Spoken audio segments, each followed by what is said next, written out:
So here we go. You guys were asking what was in my emergency kit. Well, you guys are about to find out. Please forgive any sound that you guys hear in the background. My wife just got home. She's starting to make dinner and whatnot. Hello. So let's go through it. What do I carry with me?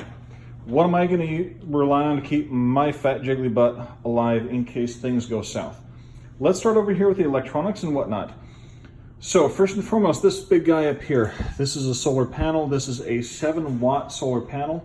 What is that for? That is for charging this guy.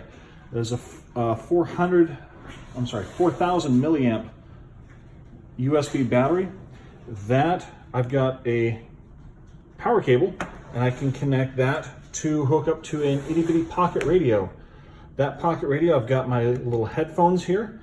That is for keeping myself updated with news and whatnot. I'm assuming that if we have an earthquake, you're going to go ahead and lose your cell towers, and there's really going to be no other way to keep up on what's going on in the bay. Next thing, what do we have? We have lighting. This is awesome. Okay, so I used to carry one of these for work. It broke. It's my fault. I destroyed it. It's not the fault of the product.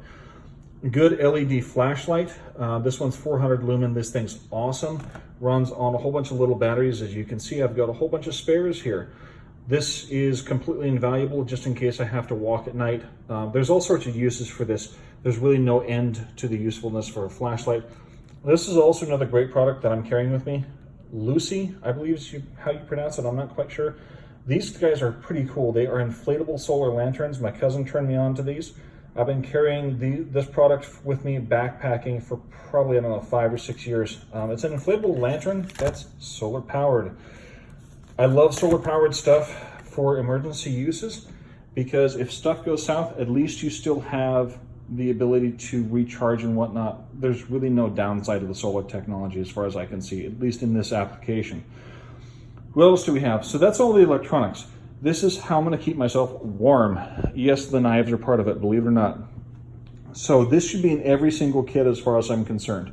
I've got a couple of different space blankets, emergency blankets, mylar blankets, whatever you want to call them. You can get them for about $1 a piece, depending on where you go, sometimes more than that. I've used these before. Do not underestimate a piece of mylar. These things are awesome. They will legitimately keep you warm. They'll keep the rain off of you, worst case scenario. Good product. I can't say anything more than that. Hell, if anything else, they keep you too hot. Little emergency poncho, just in case you get stuck in the rain. Sheet of plastic, you can't say anything bad about that. There's just so many uses for that in case something goes wrong. So, my fire starting kit, here you go. Anybody that knows what I do for work, I do carbon monoxide testing, among other things, a little bit of construction contracting, that sort of deal. I usually have a cigarette lighter with me, so all these, as far as I'm concerned, are backup options. What do we have? Some good old Coleman camp matches. For heaven's sakes, test your matches before you put them in your earthquake kit. I've had, I don't know how many different brands of matches I've used backpacking. Some of them work, some of them don't. One time, you'll have a batch of these Coleman matches that are great. Other times they just suck. Test them before you actually put them in your kit. Unco, I don't know what that's in the right way to pronounce the name here. These are stormproof matches. I have used these in the backcountry. These are great fire starting tools. Can't say anything bad about them either. They legitimately are stormproof. I've had wind try and blow these things out. Good luck, it's not happening. We've also got a fire steel here. This is a magnesium fire starter. For those that don't know, what that is basically you shave some magnesium off on the back side. You can see that's been used at least somewhat. And then that's actually a flammable metal.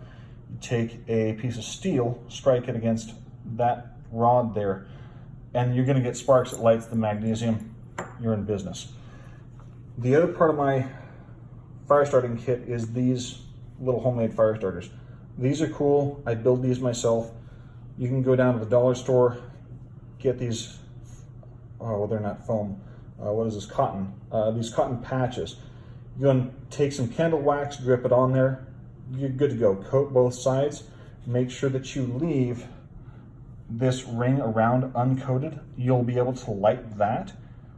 That will go ahead and melt the wax. You actually burn the wax itself. These things will actually burn for a good 5 minutes or so. I usually carry a good work knife with me. little folding pocket knife. This is also something that I think really would go well in pretty much anybody's kit. Strongly recommended. Good quality pocket knife. Don't go down. I hate to say it. A lot of the stuff that you guys see at Big Five is trash. If you're spending less than probably about 20 bucks on a knife, that's garbage.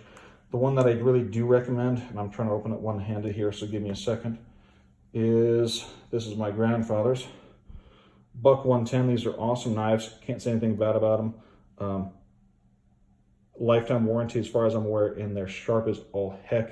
At least they can be made to be that way. So let's go ahead and get to what clothing am I taking with me in case stuff goes south. Here we go. Extra pairs of socks. I keep this with me because once again, I'm walking. I'm assuming I'm walking probably 10, I'm sorry, not 10 miles. What am I thinking? I wish it was only 10. Probably 70 to 90 miles back home. Anybody that knows anything about backpacking or hiking understands that keeping your feet dry is a big deal. Spare change of socks. I usually assume one change of socks per day. What else do I have here? My work gloves. Once again, these are always with me because of my work as a contractor. Good way to protect your hands, keep your hands warm. There's 1,000 uses for that. This stuff here, except for the socks and the gloves, probably not going to be part of the average person's get home kit. This is primarily because of the distance I'm anticipating walking, okay? But what the heck, this is what I got. So I got a pair of shorts to sleep in. I've got an extra pair of pants. Once again, 1,000 reasons why I might need that, but having a good change of clothes is good for morale. Spare shirt. I sweat like crazy, so forgive me. And then we've got a couple cooling rags. These are awesome. You can usually find them on Amazon for something like, oh, I don't know what it is, $5. I think you can get 2 of them if you get a good deal on them. Otherwise, I think it's 10 bucks for 2. These do work. That's also something that if you're heat sensitive, good thing to have in your kit.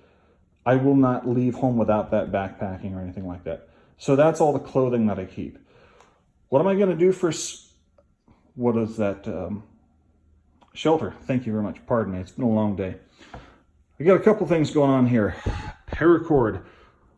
I think this debatably belongs in each emergency kit. You can never go wrong with 550 paracord. This stuff's awesome. There's just, once again, 1,000 different uses for that. I can take the paracord, my little tarp, and this guy here, which is kind of a cross between a Mylar blanket and a tarp. I think a brand called UST. You can find these at Walmart for 10, 15 bucks, makes those. Probably not a bad idea to have one of those in your emergency kit. So with the paracord, with the tarp, and whatever we're going to call this, combined with some tent stakes, if I can get myself between a tree or a couple other objects, I can actually create myself a little makeshift shelter. Takes care of that issue. First aid kit, I'm actually going to break this down in a couple of minutes. Make sure you have a first aid kit with you. Let's move on from there. We'll get into that in more detail later. So this specifically is probably a good idea for folks to keep with them in their emergency kit. Is there a reflector on this? No, but this is actually a little orange safety vest. I keep this in case I'm having to walk through some of those crazy mountain roads. Patterson Pass, what's the other one? I can't remember offhand. Diablo something.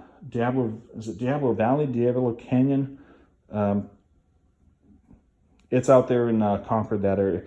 Any of those crazy small roads that I'm having to walk on, I want to make sure I'm visible. That's what I keep with me. I also keep some of these little glow sticks with me, just in case I'm walking at night. Throw one of those on my backpack, make sure people can see me a little bit better. I got less of a chance of getting hit by a car, unfortunately. You hate to say it, stuff like that, but it happens. Here's the stuff that I think everybody this is a mandatory. If you don't have this kind of stuff, it's not a emergency first aid, or not first aid kit, an emergency kit in general. Everybody should have one of these somewhere in the kit. These are awesome. Sawyer makes these. This is actually a water filter. I've used the larger kit that comes with a 1 gallon bottle, a 1 gallon, I'm not sure what we're going to call this, little pouch. Water goes in here. This attaches on something like that. Water goes through. It's basically a giant gravity filter, and it'll actually filter your water for you. I think these run something like 20 bucks at Walmart. Once again, great option, strongly recommended. Oh, wrong way. The only thing is, if you're gonna buy this particular water filter kit, which I do trust, I've seen some of them that I'm not totally sold on. This is one that I am. You do have to keep cleaning it every once in a while. This particular kit, what you do is you fill this guy with clean water, so you do need to keep a bottle of clean water on hand, inject it backwards, and it actually cleans out all the ickies, and that's how you clean the filter. So that's something good to have. What do I keep as far as food goes? Well, understand that I'm looking at walking back for up to 5 days. Here we go.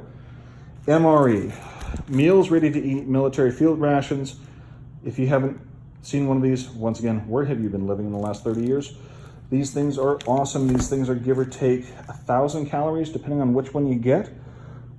Obviously, I have pared this down. I have gone and taken out everything that I don't need and compacted it as much as I can to make sure that I can get, I actually carry 10 of these in my kit at all times. Realistically, even a guy my size, I'm 6 foot, 250 pounds, give or take. I'm a big dude. I need a lot of food to keep me going. Once again, 1,000 calories a piece, one in the morning, one in the afternoon, dinner time, usually all I need. Water. So my experience backpacking, depending on how active you're gonna be, I personally use about 1 gallon a day. My backpacking kit, my emergency kit here, I've got 3 gallons of water on me. Yes, that's a crazy amount of weight, but I'm also assuming that I'm only gonna be able to refill water probably every other day, give or take. So hence, this paired with that takes care of my water issues. I personally think that everyone should assume probably about 1.5 gallons per day. I know Red Cross says only 1 gallon. Guys, don't do that to yourselves. Just pick up the extra water. It's worth it. Make sure you have at least probably 2 to 3 gallons in your car. If you're gonna build a personal kit, I'd put probably 6 of these MREs in your vehicle at least, plus 3 gallons of water. That should be enough for what you need. My needs are gonna be different. This is kind of lunch stuff and whatnot. Here's what we've got. Crackers and whatnot. We're looking for high carbohydrates and the protein that's in these. That's why I love these. Trail mix, this one's the peanut butter stuff. Same thing, carbohydrates and protein. That's pretty much all that is. Spam, don't laugh. That's a way to get myself meat-ish type product while I'm out there. This is also something that people forget. To me, this is an absolute must. What we have here are these, these little drink powder mixes. These contain electrolytes. If you guys are sweating, that's a huge deal. You just make sure you have a couple of these. Literally the Hawaiian Punch ones, I think you can get them. There's like 8 of them for $1 at the dollar store. So it sounds expensive, and it can be once you look at all of this. But understand a lot of this stuff is either coming from Walmart or the dollar store.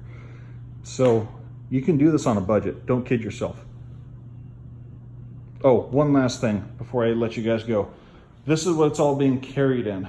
This is a 75-liter, pardon me, 75-liter trail pack from Amazon.